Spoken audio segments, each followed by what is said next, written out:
que le berceau de l'humanité, c'est l'Afrique. Et moi, je rajouterais, et le berceau de la civilisation.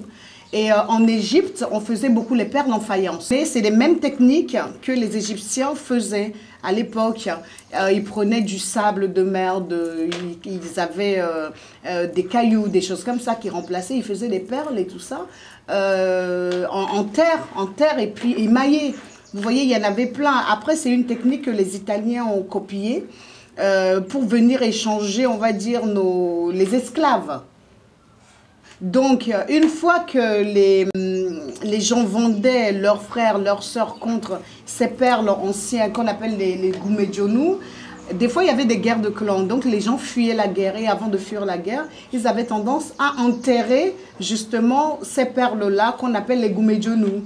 D'autres personnes, comme depuis le temps de l'Égypte, c'est une culture qu'on connaît, une tradition qu'on connaît où quand par exemple les pharaons mouraient ou bien les gens mouraient, ils demandaient à ce qu'on les enterre avec leurs biens. Et à l'époque, les perles, on avait pour beaucoup, au fait. Donc, on enterrait aussi des gens avec. Et aujourd'hui, quand il pleut abondamment, l'eau enlève le sable.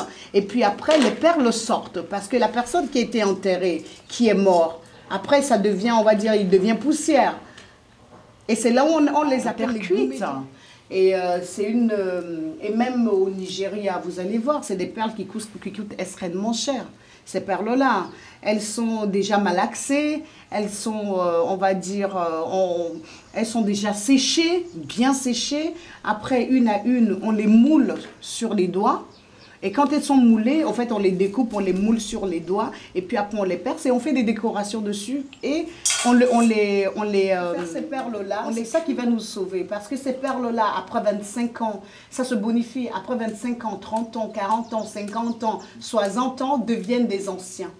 Mais maintenant, il faut donner vraiment l'opportunité à ces artisans, essayer de mettre sur pied une bonne connexion pour que ces perles-là, cette technique-là, quand il y a des rituels liés à tel ou tel adepte lié aux divinités, plus précisément, ou aux sous-divinités, on reconnaît chaque traditionnaliste à une appartenance à une divinité bien